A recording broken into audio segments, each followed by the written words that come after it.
Hi everyone, it is one day before the procedure. I am very excited, grateful, and hopeful. I am in San Francisco right now. My husband and I traveled down yesterday. It is a few hours from our home, and so we wanted to make sure that we were ready to go this morning because I do have a scheduled COVID testing. And it is at a drive-through location, which is nice because then they don't have patients standing around. And since it's scheduled, I hope to be in and out. After that, I will need to take my blood tested at a lab. So, with any procedure, any surgical procedure, they want to make sure that your organs are working, your liver is working, all the values that they need to know is healthy because they don't want to put you at risk during the duration of the surgery and anesthesia. So I'll do that. Since I don't get to cook what I normally cook, my plant-based meals, my husband and I will be eating at some plant-based vegan restaurants. For me, that means eating high fiber fruits and vegetables and grains prior to the surgery. And of course, when I get home, I'm going to make sure that I eat high fiber. So anyone who is undergoing surgery or will be doing so in the future, it's really important to try to eat foods high in fiber, especially raw vegetables, fruits. So that's really helpful because it's not uncommon for patients to experience constipation after a surgical procedure, especially if taking opioids, narcotics. So you want to make sure everything is flowing. Also, make sure to drink plenty of liquids. Water, caffeine can dehydrate you because it's a diuretic. So you want to make sure you drink plenty of water, high fiber, which I will be doing and will continue to do so. Let's see. I do need to stop eating 12 hours prior to the procedure. And then after that, I can only drink clear liquids such as coffee with no creamer, tea, water. For me, it's going to be water. And then for clear liquids, they recommend that we stop 4 hours prior to the procedure. 2 hours prior to the surgery, I will check in, and that's mostly just to make sure that I don't drink anything or eat anything, because if I do, they will cancel the appointment for safety reasons. So because I waited this long, I'm definitely going to make sure I abide by all of their recommendations. So today we are going to find some places to walk around after the COVID testing and the lab tests. It's kind of quiet here in San Francisco, but I guess I'm not surprised because we are in a pandemic and it might be like that everywhere else. I am grateful though that it's not as crazy driving around, because it can be pretty intimidating to drive around the streets here in San Francisco if you've ever been here or if you're around from here. Or maybe you're used to it, but it's been nicer because it's been a little bit later traffic. So yep, stay tuned. I will try my best to take pictures of the locations that we are going to, so that you get an idea in case if you ever do get surgery here at UCSF. Stay tuned, everyone, and I'll see you in a bit. Bye. Today is the day that I have been looking forward for so long. It's the day of the surgery. I do admit, I woke up early this morning feeling anxious and nervous about the procedure. I also started to feel a little embarrassed that I had been sharing so much about this process on social media.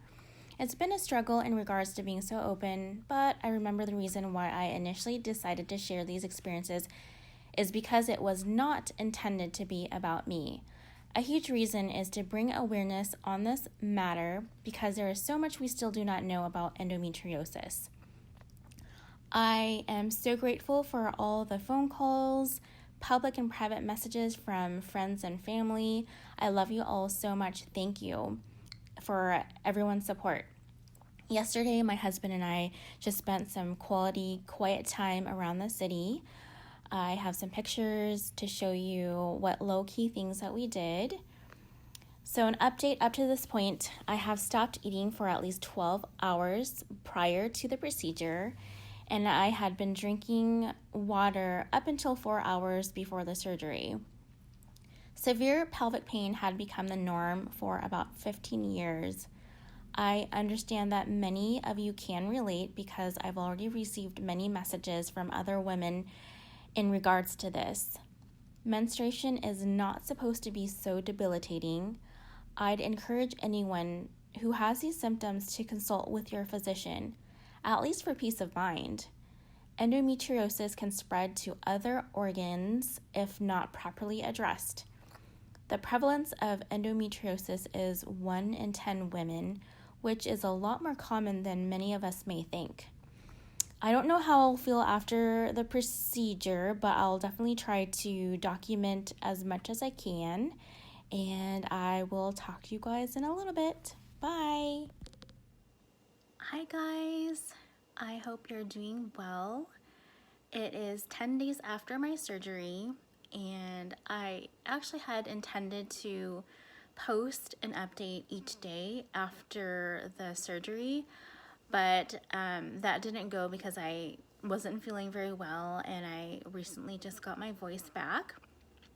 I had developed, I guess, like laryngitis or just inflammation of my vocal cords following the surgery, and then I noticed some symptoms of mild pneumonia had developed, and so I was trying to just take it easy, but I still wanted to give you a heads up of what has been going on ever since the surgery. I am still in a little bit of pain, but definitely not anything like what it used to be pre-surgery.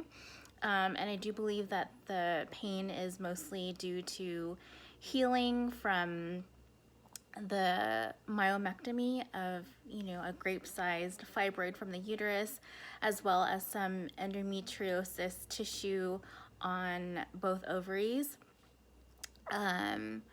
Every day in the morning, I've been eating overnight oats with chia seeds just to ensure that I get enough fiber. Actually, all my meals are pretty much full of fiber just to make sure that additional discomfort of digestive issues won't be there. Overall, I'm very happy that I did the surgery. I would say the most miserable part really was just the gas from the gas that they put in your abdomen in order to inflate it so that they could see the organs better. But by the 3rd, 4th day, the gas had dissipated, so much better after that. And then also the discomfort really was just from my throat being so sore and scratchy. Probably some inflammation that occurred when they had to put the breathing tube in my airway for potentially 4 hours, which, it's not uncommon. It's definitely still worth it because I could tell, other than the surgical pain, it's a lot better, and I'll have to post the pictures if you guys are interested in a later post, but they did remove quite a bit of tissue that isn't supposed to be there. And so I've just been advocating to my friends and family, patients, that diet is really key because these lesions can come back if you're constantly incorporating inflammatory foods, stress levels. So I definitely want to help prevent that. I will say the key things that have been helpful this week are lots of t-shirt dresses, which I'm wearing right now. Actually have been wearing every day, and it's day 10. I would say by the second day I did try to get up to walk. I did get tired a lot easier. Every day it gets better because, you know, by now the gas from the laparoscopic procedure is gone. The swelling has significantly gone down. I can now talk because my throat, it's a little itchy still, but it's definitely a lot better. So day by day, I'm definitely getting stronger and better. So yeah, so I am very grateful. I will continue to post updates for you guys soon in the following posts. Feel free to message me or ask any questions below. I'll try my best to get back to you in a timely manner. In my other upcoming videos, I'll of course update how the healing process is going since the surgery, as well as some meal prepping ideas, some tips that I've learned, and also details from the biopsy, which actually came in today. So stay tuned. If you found this video as helpful, please feel free to click the like button and subscribe to my channel. My goal is to help as many people as possible in the arena of wellness, and in particular because I am videoing about endometriosis. If you know anyone or you yourself are struggling with this, please share these videos because I really want to make sure that this helps as many people as possible. Thank you for watching, everyone, and I will see you guys next time. Bye.